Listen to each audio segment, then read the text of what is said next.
welcome to the Book Nook. I hope you all are safe and healthy and doing well in the midst of lockdown.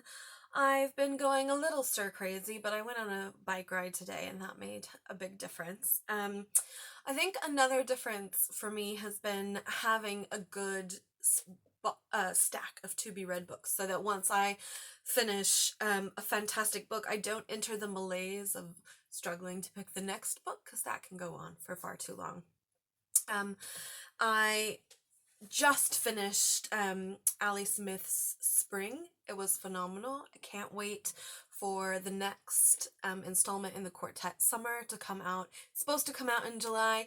I haven't heard that publications have been pushed back, but you never really know. And so the next book that I picked up, because it was on my to-be-read list, and I'm now about 40 pages in, is The Crossing Places by Elly Griffiths. This was recommended to me by some folks who run Killer Women, which is a group of women writers of crime fiction. And honestly, it's a series I've been meaning to read for a long time, and this is the first book of the Ruth Galloway mysteries. It's set in Norfolk, and I'm really enjoying it so far. So it was nice to be able to just pick that up late last night when I had finished Ali Smith but wasn't tired enough to fall asleep. So that was really good. One book on my to-be-read list is called Invisible Women by Caroline Perez. She actually did a fantastic Instagram live interview with one of the publishers at Vintage, talking about the book, but also about PPE, personal protective equipment, and how scientific data that does not include particular information on sex and gender can affect the way things are designed, including protective materials. Seatbelts are pretty well known at this point, that they're designed for the standard male body, and that they can be dangerous for women. But she was talking a bit about how, you know, a significant portion of our current health professionals are women, and they have to use equipment that is essentially not designed for them. So that bumped this up to the very, very top of my TBR list. So I'm really looking forward to diving into that. It's important to me to sort of keep my toe into nonfiction. I try to have like a balanced literary diet.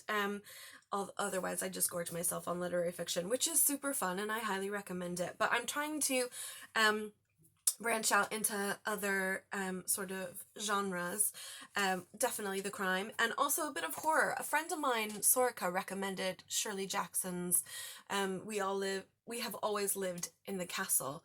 That was a fantastic read. I don't think of it wasn't like horrifying, it wasn't graphic, but it was eerie, and it's like really well written suspense, and I really enjoyed that. So I've added her The Haunting of Hill House to my TBR stack, and I'm looking forward to pursuing that. The next book on my list is Gingerbread. It's a lit fic piece. It got some really good reviews, including a review by Ali Smith, which was really positive, which is essentially all you need to get me to read your book. And I'm hoping for some fairy tale intertext in a playful way, so we'll see how that goes. Another crime series that I'm keen to start is Nicola Upson's Josephine Tay mystery series. Now, I've read books 7 and 8 for various reasons, but I thought now's the time to start at the beginning of the series. So I grabbed the first book, and I think I'm going to be sort of juggling the Josephine Tay series and the Ruth Galloway series. And I also want to spend a bit of time in YA. Bex Hogan, who's in the Cambridgeshire area, has a a series called The Isles of Storm and Sorrow. Her first book was Viper, and the second book has just come out, and that is Venom. So I'm wanting to read them as a 1-2. A lot of mates who have read YA and would really, really highly recommend it. I have a couple of colleagues at work whose recommendations I always sort of lean into, and this is definitely one of those. I haven't read a lot of YA. I've read Summer of Us by Cecily Vaness, which was really, really lovely, and the Sisters Grimm by Mena Van Prague. Though in the UK it's being marketed as crossover literature, so it's considered both adult and YA. In the States it's being considered sort of just straight YA. It's definitely for mature readers. There are some mature themes in that particular novel, but it's phenomenal. I think it's here. Yeah, this is a proof copy, so that's not exactly what the cover looks like. But the Sisters Grimm is fantastic, and Mena Van Prague has actually agreed to do an author interview with me on Instagram next Wednesday, so I'll be putting more information about that up a little bit later.